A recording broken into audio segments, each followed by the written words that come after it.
Puji dan syukur kita panjatkan kepada Tuhan Yang Maha Esa, karena berkat dan rahmat-Nya kita dapat berkumpul di tempat ini. Salam dan salam tak lupa kita panjatkan kehadirat Nabi besar Muhammad SAW, yang dimana telah membawa kita dari alam kegelapan menuju alam yang terang benderang. Pada pagi hari ini kelompok 3 akan membawakan materi tentang perkembangan dan pertumbuhan. Langsung saja saya serahkan kepada kelompok 3. Perkembangan, pertumbuhan, dan perkembangan. Pengertian pertumbuhan dan perkembangan. Pertumbuhan adalah suatu proses penambahan jumlah dan volume sel pada makhluk hidup yang bersifat kuantitatif dan irreversible. Perkembangan adalah suatu proses menuju tingkat kedewasaan yang bersifat kualitatif. Ciri-ciri pertumbuhan dan perkembangan. Ciri-ciri pertumbuhan bersifat kuantitatif dapat dihitung atau dapat dinyatakan dalam suatu bilangan. Bersifat irreversible tidak dapat kembali ke bentuk semula. Terdapat jaringan meristem pada tumbuhan. Ciri-ciri perkembangan bersifat kualitatif tidak dapat dihitung. Terdapat pada alat perkembangbiakan atau reproduksi. Saya dilanjutkan oleh teman saya. Baik, selanjutnya ada faktor-faktor yang mempengaruhi pertumbuhan dan perkembangan. Faktor-faktor yang mempengaruhi pertumbuhan dan perkembangan dibagi menjadi 2, yaitu internal dan eksternal. Di sini internal ada gen, hormon.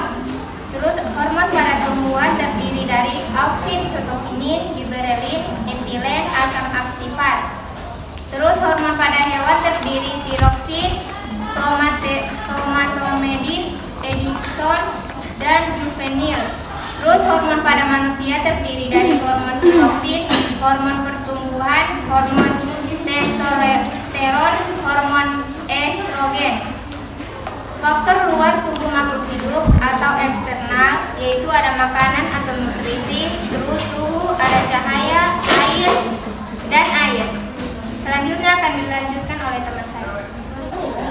Pertumbuhan dan perkembangan pada tumbuhan. Pertumbuhan dan perkembangan pada tumbuhan terdiri atas pertumbuhan primer dan pertumbuhan sekunder. Pertumbuhan primer ialah terbentuknya bunga dimulai dari alat kelamin betina atau putik yang mengandung sel telur atau ovarium, lalu dibuahi oleh alat kelamin jantan atau benang sari yang mengandung sel sperma dan akhirnya membentuk lembaga atau zigot. Sedangkan pertumbuhan sekunder ialah setelah mengalami pertumbuhan primer, tumbuhan akan mengalami pertumbuhan sekunder atau yaitu contohnya pada tumbuhan dikotil. Selain terdapat jaringan meristem primer, juga terdapat jaringan sekunder. Pertumbuhan sekunder terdapat pada jaringan meristem sekunder berupa kambium gabus atau gabus. Fungsi kambium gabus adalah sebagai perlindungan terhadap tumbuhan sekunder, yaitu pertumbuhan organ tumbuhan menjadi bertambah besar ukurannya. Selanjutnya yaitu pertumbuhan dan perkembangan pada hewan. Pertumbuhan dan perkembangan pada hewan termasuk manusia dapat dibedakan menjadi 2 fase utama, yaitu pertumbuhan dan perkembangan embrionik serta pertumbuhan dan perkembangan pasca embrionik. 1. Pertumbuhan dan perkembangan embrionik adalah fase pertumbuhan dan perkembangan makhluk hidup selama masa embrio yang diawali dengan peristiwa fertilisasi sampai dengan terbentuknya janin di dalam tubuh ibu betina. Kedua yaitu pertumbuhan dan perkembangan pasca embrionik adalah pertumbuhan dan perkembangan setelah masa embrio yang terdapat tahap-tahap, yaitu pertama metamorfosis dan regenerasi. Selanjutnya akan dilanjutkan oleh Pertumbuhan dan perkembangan pada manusia. Pertumbuhan manusia ditandai dengan bertambahnya ukuran berat badan dan tinggi badan, sementara perkembangan manusia ditandai dengan perubahan keterampilan, kematangan fisik, emosi, dan pikiran menuju kedewasaan. Tahapan pertumbuhan dan perkembangan manusia yaitu janin, bayi, balita, anak-anak, remaja, dewasa, lanjut usia atau lansia. Pertumbuhan adalah proses peningkatan yang ada pada diri seseorang yang bersifat kualitatif atau bisa diukur. Pertumbuhan berarti peningkatan dalam hal ukuran, contohnya bertambahnya tinggi badan, bertambahnya lebar panggul, bertambahnya jumlah gigi, bertambahnya berat badan. Dan perkembangan adalah perbedaan dengan pertumbuhan. Perkembangan berbeda dengan pertumbuhan. Perkembangan adalah proses peningkatan yang ada pada diri seseorang yang bersifat kualitatif atau sulit diukur.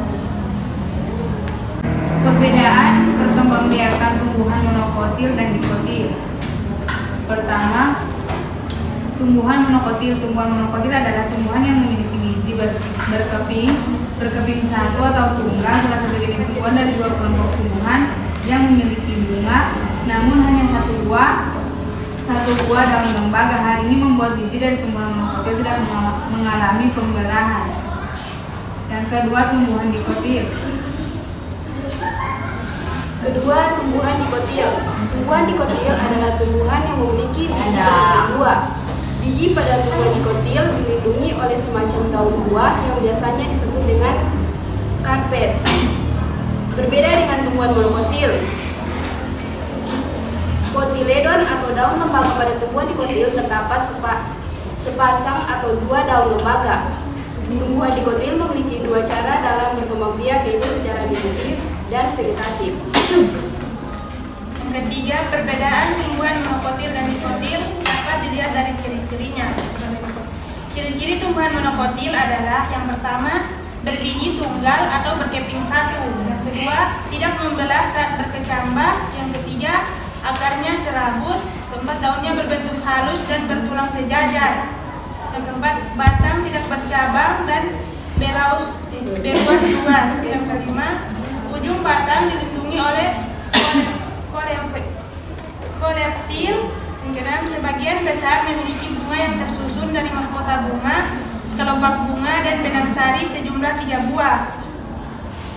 Yang terakhir, tidak memiliki kambium pada batang maupun akarnya. Terus ciri-ciri tumbuhan dikotil adalah memiliki biji berkeping buah, membelah saat berkecambah, berakar tunggal, memiliki batang yang bercabang. Sekian materi dari kami. Selanjutnya saya serahkan ke moderator. Oke, baik, itu tadi materi dari kelompok 3 tentang pertumbuhan dan perkembangan. Selanjutnya saya buka sesi tanya jawab untuk 2 orang penanya. Perkenalan nama, jangan lupa. Perkenalan nama, stambuk. Perkenalkan, nama saya Siti Fatima dengan stambuk A40122156.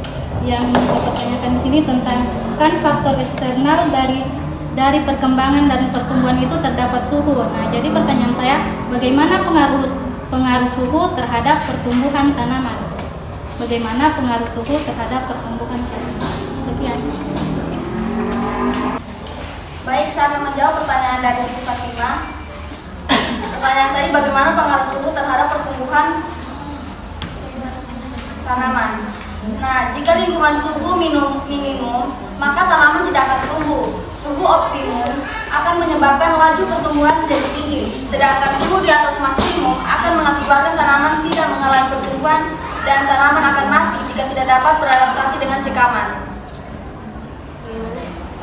Bagaimana Siti Fatima? Sudah jelas. Saya menambahkan sedikit jawaban dari teman saya. Nama saya Sri Utami dengan akhiran stambuk 342. Jadi suhu itu sangat berpengaruh pada tumbuhan karena suhu tinggi mempengaruhi pertumbuhan tanaman dalam berbagai cara.